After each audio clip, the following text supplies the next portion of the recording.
Hi, hello, welcome back to my channel. If this is your first time here, my name is Quisha. On this channel, I like to do makeup and mukbangs. Y'all, today is a mukbang day. I have lobster ramen, spam, and 2 eggs. The yolk busted on one of them, but whatever. Let's go ahead and get started. Y'all know I'm hungry. I gotta move the book out of the way just for a minute. It's blocking my arm reach from my ramen. Y'all see the steam coming up off that bad boy? She's piping hot. My favorite lobster ramen. Let's see what's going on with it.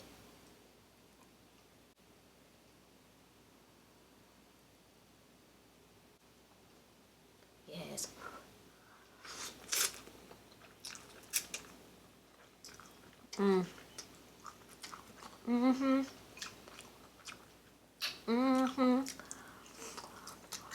Y'all, I burnt some in this spam, but it's in the back hiding so y'all can't see. Don't worry about it. Like Casey said, don't even worry about it. So how y'all doing? Y'all alright?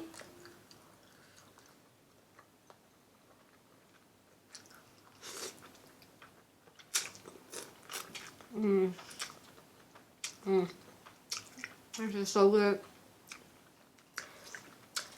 This yolk already bust and I'm so mad.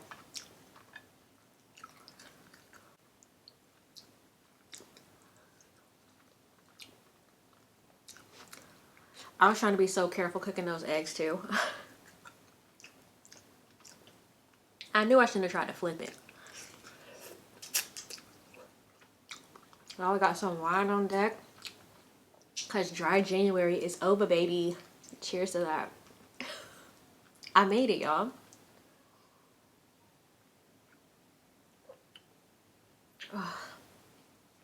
I've missed wine. Oh, I've missed you. Okay, I have a lot to talk about, y'all. We gotta talk about the book. I finished it last night.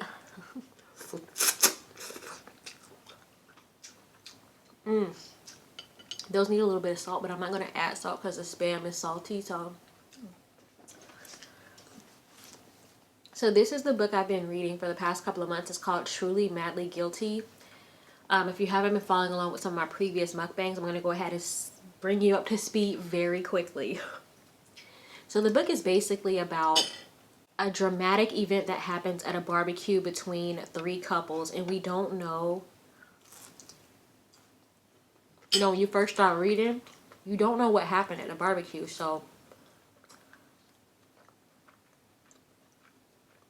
And the book goes back and forth between the past and the present, showing you how people were before the barbecue and how people were acting after the barbecue, how it has affected their lives. And you just like, well, bro, what the hell happened at the barbecue?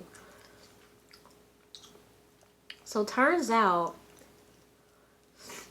that what happened at the barbecue was a little girl named Ruby, who's a daughter of one of the couples, Sam and Clementine. She ended up drowning, or almost drowning, at the barbecue. She fell into like a fountain. The barbecue was held at a neighbor's house, Vid and Tiffany.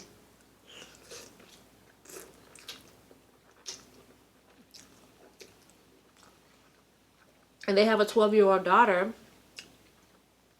that was watching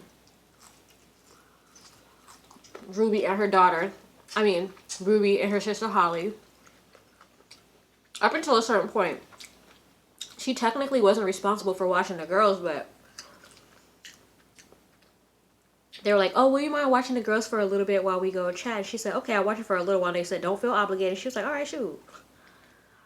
So she left sometime during the night to go read a book, and during that time, the little girl ended up falling in the fountain, and Erica, who's married to Oliver, she ends up seeing the little girl, and Erica and Oliver ended up saving Ruby's life. They jump in the fountain, they perform CPR. The rest of the parents weren't even paying attention because they were drunk, and Clementine was getting a lap dance from Tiffany. Sam was watching. Vid was cheering them on, so they were not paying attention. They took their eyes off the girls for like less than 5 minutes, but you know, that's all it takes.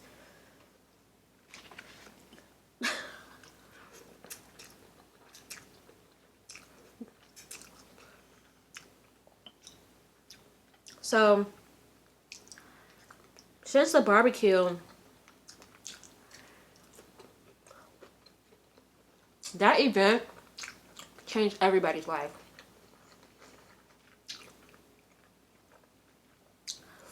It put a huge strain on Sam and Clementine's marriage because they were blaming each other. He said, "You're supposed to be watching the girls." And she was like, "No, you're the responsible parent. You're supposed to be watching the girls."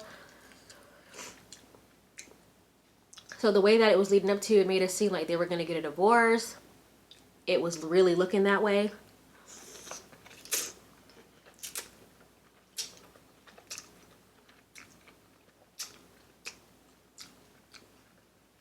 You know, Sam had little eyes, googly eyes for Tiffany.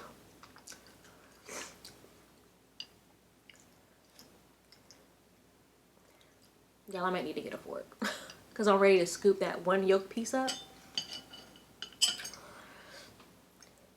Since the yolk already burst.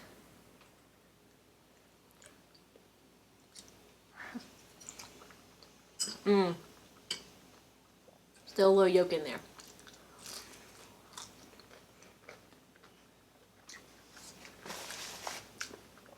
So Sam had ended up, you know, with him and Clementine, he was sleeping downstairs. They weren't even sleeping in the same bed. Erica and Oliver, what also put strain on Sam and Clementine's marriage is because right before the barbecue, like literally right before they walked over to Ben and Tiffany's house, Erica and Clementine are old friends, like friends since like elementary school. Not because Clementine wanted to, but because Erica's mom was a hoarder. She went to school all dirty and stuff. Clementine's mom pushed her to be Erica's friend. So Clementine always felt like Erica was like a burden to her. Like they were forced to be friends because Erica was always at Clementine's house and Clementine didn't want her there. You know. But Erica liked going to Clementine's house because it was clean. The electricity was on. Her mom made dinner. You could see through the hallways. And it just wasn't like that at Erica's house. Her mom was a mess.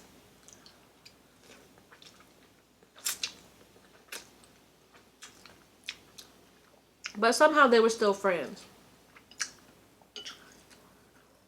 So Erica reveals that her and Oliver can't have kids. She's been trying to have kids for years. She went through like 11 rounds of IVF. Clementine did not know. This was right before the barbecue. So she was like, "What? I didn't even think you wanted kids. Like, you always talked about how you don't want kids." Because Erica's mom is a hoarder, she's become super anal. She's super neat. She's super organized. She doesn't like any dirt, any mess. She overthinks everything. Clementine is a little bit more free and easygoing. So,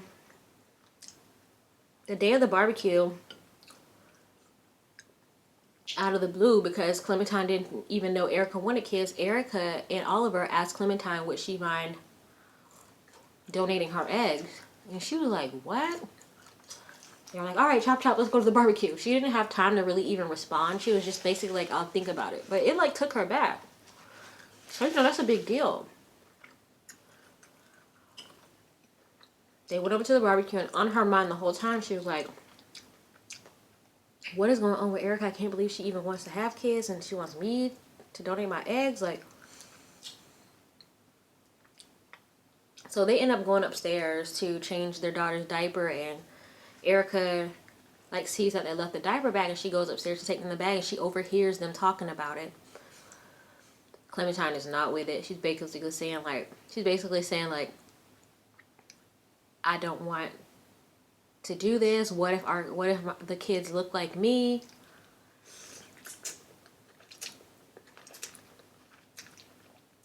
You know, what if they look like our little girls? So she overheard that, and she just felt like, here I am again being treated like the dirty little girl. Nobody wants to have anything to do with me. Blah, blah, blah, blah. So then they go downstairs, you know, to the barbecue. Clementine didn't know that Erica overheard her. They thought she might have heard, but they weren't sure. She heard them. So anyway, Erica proceeds to get drunk, which she's never been drunk before. She starts feeling resentment toward Clementine because she's like, I'm always the one taking care of you. You're not even that responsible. I'd be a great mom. Look at Oliver. He'd be a great dad. And it turns out they proved their great parenting skills by saving Clementine's daughter's life. So Clementine feels guilty after this incident.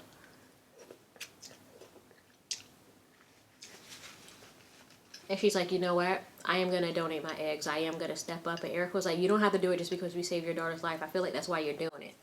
Then, and she was like, no, no. And Eric was like, yes, it is. I heard you talking about me. Girl T. So, you know, life kind of goes on. Erica's a cellist. Clementine is a cellist. And throughout the whole book, she's getting ready for this big audition. Things keep distracting her. Number one, her daughter almost drowning.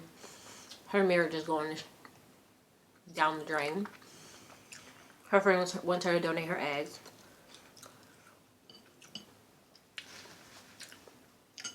So we also have another incident. Harry. Harry is the next door neighbor to Vid and Tiffany. He's a crotchety old man. Nobody likes him.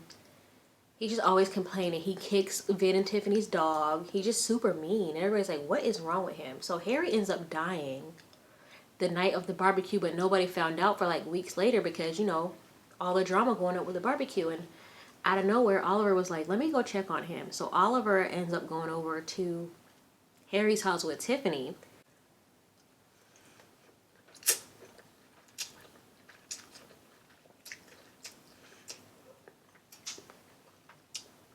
And they find Harry dead at the bottom of the stairs.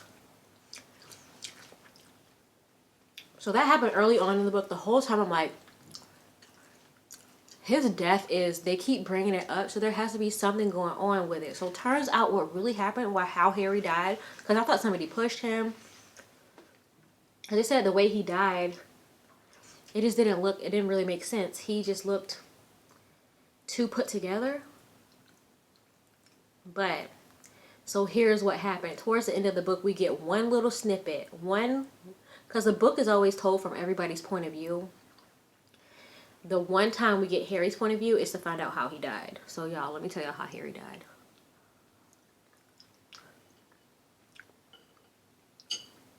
Oh, before I say that, let me say that when Erica and Oliver saved Ruby, Erica couldn't remember parts of the night because she got drunk and she took an anxiety pill. So she was just like very hazy. She's like, something else happened that night. Like, what happened? This is what happened. So Harry, this is Harry's point of view. We've come to find out that Harry is a grumpy old man. He's always been grumpy, but he used to have a family. He used to have a wife and a son. And we find out that they died in like a roller coaster accident, like a fair ride called the Spider. Which is so crazy because me and my friend just got on one of those and I swear I almost like I was gonna die. Well, I got 8 legs and everybody gets in like each piece of the leg and it goes around a circle and it spins around. His wife and his son had already been on it one time, but they wanted to go again. And in his point of view, he was like, I should have told them not to go. Like, clearly he thinks about it every day. Right after Harry died, a distant cousin came over to help clean his house.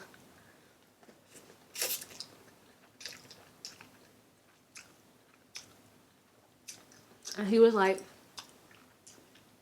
Harry's son's room was exactly the way he left it like 50 years ago. So his son's room has been the same way for like 50 years, even though he died like 50 years ago. He was saying like even the clothes are still hung up in the closet. There's still a book on the bed. Like, it was depressing. So then we find out why, because they died and he didn't want to change his room.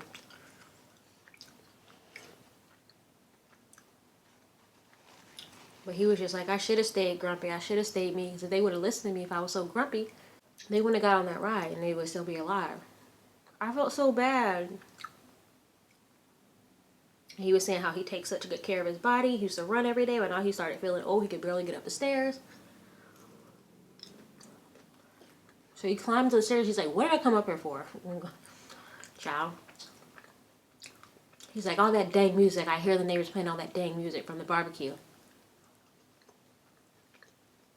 So he goes over through his son's room and he looks through the window. He sees him like laughing and dancing. He was like, my wife would have made me go to that party and we probably would have had fun. And then he was like, looking around, he was like, looking at the little girls playing. He's still complaining. He's like, they got all those lights on, ruined the electricity. The electricity bill must be through the roof. He's just like, where's Oliver? He don't see Oliver because Oliver's hiding in the bathroom because he's uncomfortable. Me. Erica went to the kitchen to go get some plates. Clementine and Sam are sitting down. Clementine's sitting down, Sam's standing behind her. Tiffany's like pretending to give her a lap dance. Vid's like cheering her on. He's seeing all this, you know, from his point of view. He's like, who's watching the little girls? He sees the little girls playing and then he turns around. He turns around and he looks again and he's like, okay, there's one little girl. Where's the other little girl? And he sees Ruby in the fountain. He starts banging on the window, trying to get their attention. No way you can hear him because the music is so loud. He sees Erica just standing there. She's standing, she's staring at the fountain. I'm going to tell y'all what she was thinking about in a minute. He's like, why isn't she moving? She's looking right at the little girl. Like, what's going on? He's banging on the door, banging on the window. He's like, I gotta go, I gotta run. Well, he tries to run down the stairs to go save them, save the little girl. And that's when he falls. And that's how he died, trying to save the little girl. So cut to what's actually happened at the barbecue. Erica is, remember, she's on the pill, she's on the drink. So she's like thinking in her head, she's like hearing her mom in her head somehow talking about a mess. She's like, look at this mess. She's like, look at that coat. Go get that coat off the fountain. And Erica's like, I'm not going to get that coat. It's not my responsibility. She didn't realize that the coat that she's seeing in her head is Ruby. But she hears her mom like, go get the coat off the fountain. She's like, I'm not doing it. Like in her head, she's arguing with her mom.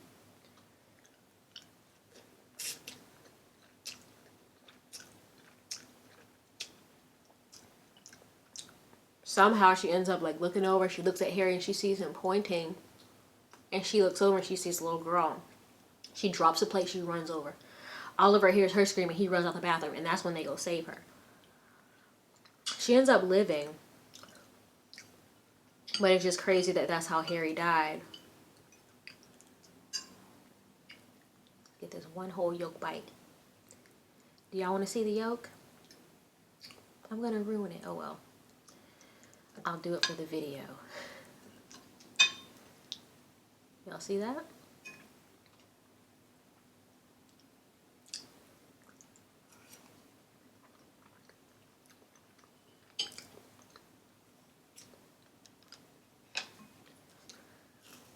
So cut to Dakota, the daughter, the little girl that was supposed to be watching the little girls. When she found out that Ruby almost drowned, she started feeling so guilty. She destroyed the book that she was reading that night, which was The Hunger Games. Tiffany and Vid couldn't understand why she was so weird, but turns out she was feeling guilty. So they end up taking her over to, even though Sam and Clementine were avoiding their calls, they ended up just going over to their house and letting Dakota see the little girl, see that she was okay and it wasn't her fault. So that wraps that up. She goes back to normal.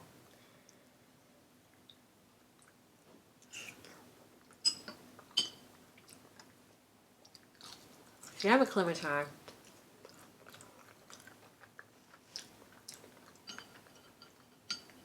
They go through it all the way up until the end of the book. Like, I really didn't think that they were going to stay married, but they ended up staying married. Sam was just having a hard time grieving, and he didn't realize, like, he was having, like, PTSD from the event. He ends up seeing a therapist. He only saw the therapist one time, but it helped him realize, like, I gotta get it together. I need to stop blaming my wife. Clementine realizes that she was being too hard on Sam. She always saw Sam be this tough guy. So she saw him be vulnerable. They had to go to a CPR class. Number one, they needed to because they needed even know how to save their daughter. Y'all, that failed. I'll pick that up later. So they went to a CPR class and Sam like broke down. Like she never saw him cry like that before. It just all hit him, I think. So towards the end of the book, on their way to her audition, they both have a speech talking about they choose their marriage, which is something that Erica said to Clementine a few weeks before.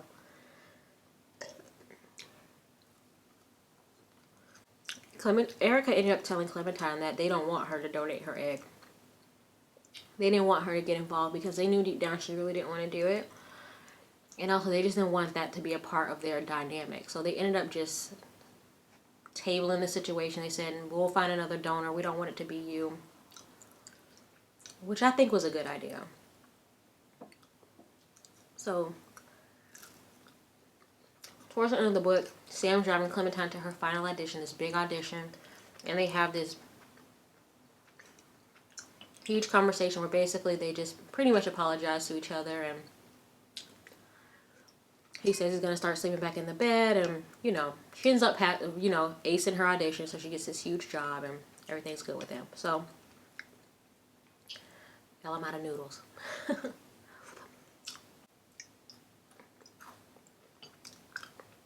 With Erica and Oliver, they're pretty much the strongest marriage in the book. Vin and Tiffany have their issues, but they seem pretty good too. Tiffany used to be a stripper. Vin accepts and actually loves that. Nothing too much going on with them. They feel guilty because it happened at their house. They tore down the fountain. You know, they pretty much move on.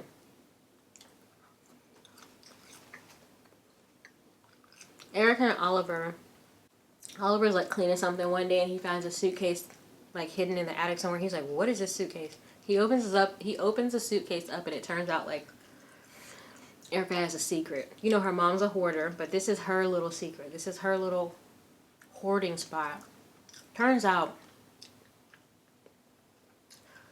over the years and years of Erica and Clementine's friendship, Erica has been stealing things from Clementine.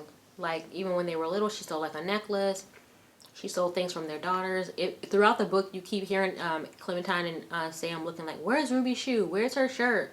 Where's that ice cream scoop? But you don't think too much of it. Turns out these are all things that Erica has stolen from them. And Oliver was like, why do you have all this stuff? Why are you stealing from your friend? Like, it's all only stuff from Clementine and her kids. That was creepy. He was like, something's wrong with you. You need to go. Like, and she thought that turned him off to her because they were both so very clean, orderly, and anal that she was just like, he found my secret. He's not going to love me anymore. He's judging me, which he was. But he still loved her. He just wanted her to like return the things and go get help. So she slowly started bringing things back. But she only did it in one trip. And that's when she brought back like 3 things. Which was the ice cream scoop, a necklace, and Ruby's shoe. And she brought it back all in one day.